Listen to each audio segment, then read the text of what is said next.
Hello and welcome to Dishing Delights. My name is Jenica and today I'm going to share with you all of the goodies that I stored away for the year during the last 5 weeks. I really wanted to do the Every Bits Counts challenge. Three Rivers Homestead hosts that.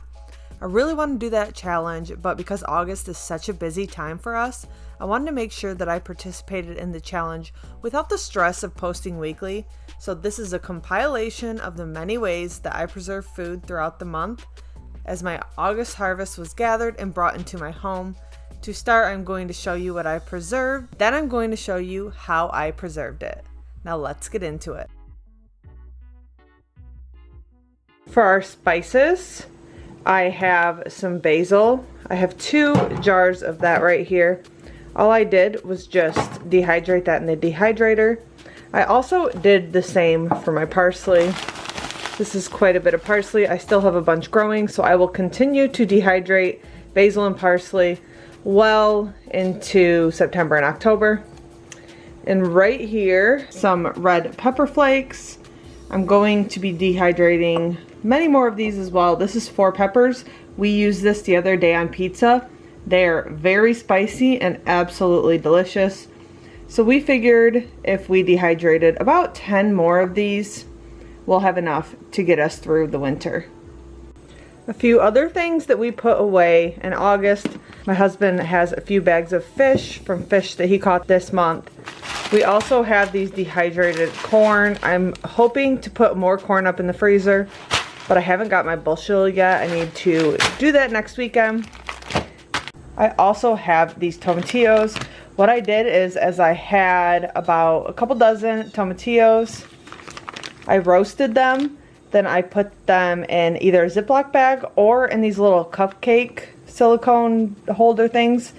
And 2 of these with a big chicken breast in a crock pot would be perfect for some recipes. So that's kind of where I was going with these. For the Three Rivers challenge last year, I ran out of eggs, especially for baking. So I took a couple dozen, I put them also in those silicone containers. And here's 24 right here, ready for the winter season. So that was a great thing to get stocked up on. Now for our freezer that is an absolute disaster and needs to be thawed out, this is what I have in it. The bottom shelf is all tomatoes.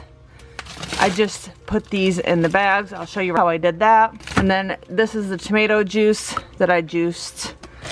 These are our bags of kale. We have peaches. We have bananas that we froze. These I put away in the spring. These are all my berries. I have more bananas, and let's just act like that is not happening right here. And now for the good stuff. I have some squash, some yellow squash, some zucchini. I have a couple jars of that. I also dehydrated quite a bit of kale and spinach and made this greens powder. I'm excited to toss this into smoothies, soup, stews, whatever I can. I have actually been using this. I've been tossing it into rice just to get a little bit of greens in. And then these are all tomatoes. I have been dehydrating tomatoes every bit of the way throughout August. And also for our food storage, we have this lovely shelf, mostly of spaghetti squash. This spaghetti squash, I don't know what happened to it, but it's a little bit lopsided. I have my first butternut squash, I think, up there. I have quite a few more on the vine. More spaghetti squash up there. I also have a lot more spaghetti squash down here. I've been pulling a couple of these off every single day. As you can see, I have some acorn squash and some buttercup squash. I had to take all of these off of the vine because they started getting a little bit yucky. But that's quite a bit more food on my shelf than I had before.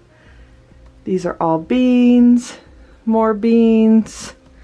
Tomatoes that I still need to go through. Some hot pepper jelly right there. Those are dried beans underneath there. Oats, an extra thing of rice. These are just my excess. I have so much more in my dining room. And then this is all my canned goods. I've kind of condensed them all down. There are some extra mask, green beans, extra boxes. As you can see, we've been going through quite a bit of our stockpile. So that's a little update, I guess. I wasn't expecting to do that, but there is that. Now, let's get into how I have been preserving my harvest. I have been pulling lots of kale, summer squash, winter squash, tomatoes, and hot peppers from my garden. Right here, I have kale that I left in my dehydrator overnight. I'm just turning that into greens powder. It's super simple. Just toss it into a blender and then blend it to your preferred texture.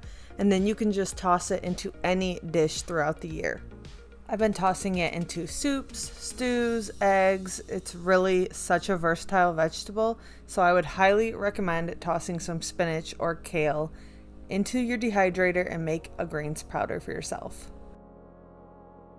The next thing that I harvested was peaches. I actually didn't harvest this from my property. We went to a friend's house and he gifted us some peaches. So my intention was to can some of these, but it was either 90 degrees or it was storming all month long. So I was afraid to heat the house up or have my electric stove go out. So we ended up just freezing them, and I love pulling a few of these out and just eating them while they're still icy. Oh my gosh, so delicious. It's making me want to go grab some right now. But also, get parchment paper if you're freezing these on a sheet tray. Ask me how I know. I made that mistake, as you can see. And now for the start of the never-ending tomato harvest. This has been such a fun year because this is my first year gardening. But pulling 30 pounds of tomatoes every day off of my plants was like the highlight of my day. I would go out in the morning, pull every single tomato that had an ounce of color on it. And then every day I was able to cut the tops off of these San Marzano paste tomatoes and just toss them into the freezer. And I'm so excited to start making sauce out of all of this deliciousness when it starts to cool it down a bit. And also I was slicing up tomatoes all August long, throwing them into the dehydrator, and they take about 24 hours and turn into these delicious dehydrated tomato goodies. So I have been overloading myself with those. These are amazing on pizza. I'm going to put some in olive oil. I'm going to make some into tomato powder. I meant to do that in this video, but I just never got around to it, so someone remind me to do that soon. I also tried dehydrating in the oven. It just didn't work out as well. And here I'm showing you that I am cutting up one of my most beautiful tomatoes ever.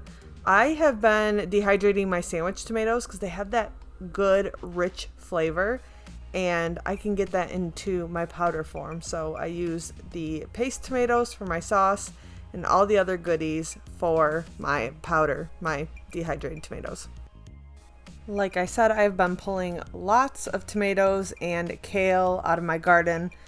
I just took some of this kale and I just chopped it up. I took the stems out and then I would put it into a bag and freeze it. Just as simple as that. I tried making sure the bags had 5 or 6 ounces of kale in each one. That way there was like a good amount of kale so I can throw it into a Zuppa Toscana or a potato soup or anything really that needs some extra nutrients in it throughout the winter. And I ended up putting probably 20 bags of this kale away, so I was pretty proud of myself for that. And slowly but surely my summer squash started coming in. I really didn't get as much summer squash as I thought I would. I did plant a fall crop as well, and those are starting to take off, but I did dehydrate some of those. That way, in case of an emergency situation, I have some stored away. And of course, I did end up buying that parchment paper because I should have done that in the beginning of the month. And I did dehydrate some tomatoes on this, and this was the way to go if I was going to do it in the oven. But it's just so much easier in the dehydrator. Next year, I'm going to get a bigger dehydrator and maybe a freeze dryer if I can talk my husband into it. That conversation is still happening. But this is another way that I put away some tomatoes.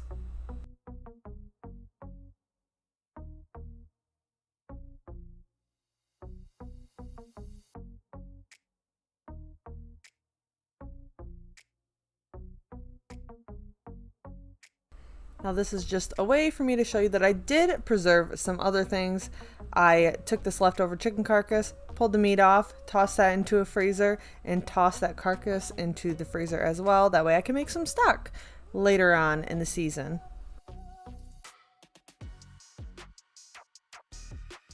Now right here I have some of my herbs, my basil and my parsley, and some of that corn. Basil, parsley, and corn, they dehydrate so quickly, so these don't even need to go overnight. They need about 6 hours. And then this was just some tomatoes that I still had left in the bottom there. Never ending, but that is such a beautiful situation to be in. And now for my favorite, I just put some avocado oil, my tomatillos. I made sure that everything was pulled from them, the little stems that they have. And then I roasted these in the oven for about 70 to 90 minutes at like 350 to 370 degrees. Do whatever you feel is necessary. And I would just toss these into the oven, and when they came out, they smelled so delicious and the flavor was absolutely amazing. All I did was add a little bit of salt to them. For the first batch, I just tossed into a single Ziploc baggie. That's going to be great for like a really large dish. But then I went and I bought some silicone baking mats, the muffin ones, and I tossed the second batch into this. And this is going to be perfect for my husband and I, because we could just take one big chicken breast, toss a couple of these in with it, and they'll be perfect in a crock pot, and we can just toss them into a quesadilla or a tortilla on top of rice, whatever our little hearts desire at that moment. I also received an Amazon gift card from my mom for my birthday, so I purchased this juicer for my tomatoes, and I'm still working with it. It was a little bit of a learning curve, but I did end up putting away, I think, about 24 cups of tomato juice so far. I'm going to try a Bloody Mary recipe soon, but I was just trying to get acquainted with this little juicer that I have. The reviews on all the juicers just aren't that great, so maybe I need to get like a separate juicer later on. Now for these eggs, I have been receiving so many eggs from everyone, it seems like. Everyone's chickens are going crazy. And then I went into work one day and we had 7 things of eggs that were expiring that week. So I ended up freezing all of them, and I will have plenty of eggs for baking throughout the winter season, and I'm really happy about that. Now I want your suggestions on what I should freeze in these muffin pans, because I'm thinking maybe some basil, but I know that there's so many creative ways to use these, and I really want to utilize my freezer in the best way possible.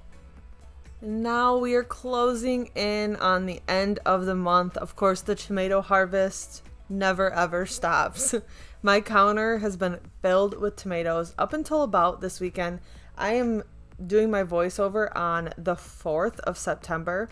So just now the tomatoes are starting to come in like 10 pounds at a time instead of 30. So thank you so much for watching. I hope you like this video. If you do, please like and subscribe. Make sure you leave a comment down below letting me know your favorite way that you preserve your harvest. And I will see you in the next video. Bye-bye.